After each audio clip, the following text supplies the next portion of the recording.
দীর্ঘ ১৪ বছর ধরে নিখোঁজ বিএনপির সাবেক সাংগঠনিক সম্পাদক এম ইলিয়াস আলী রাষ্ট্রীয় সন্ত্রাসের শিকার হয়ে গুম হয়েছেন বলে মন্তব্য করেছেন পানি সম্পদ মন্ত্রী শহীদুদ্দীন আহমেদ চৌধুরী অ্যানি।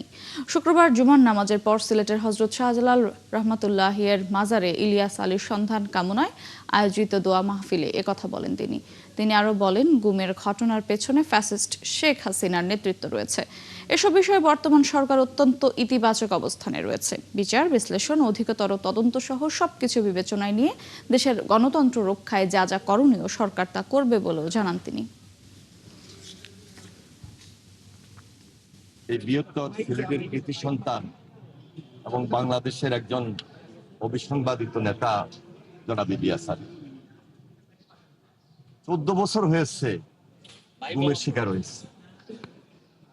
তিনি গুম হয়েছেন একটা রাষ্ট্রীয় সন্ত্রাসের শিকার হয়ে, যে রাষ্ট্রের নেতৃত্ব দিয়েছিলেন তৎকালীন ফ্যাসিস্ট প্রধানমন্ত্রী শেখ হাসিনা। তিনি প্রতিহিংসার শিকার। এখন পর্যন্ত ইলিয়াস আলীকে আমরা পাই নাই, পাওয়ার কোনো সুযোগ আছে কিনা তাও জানি না।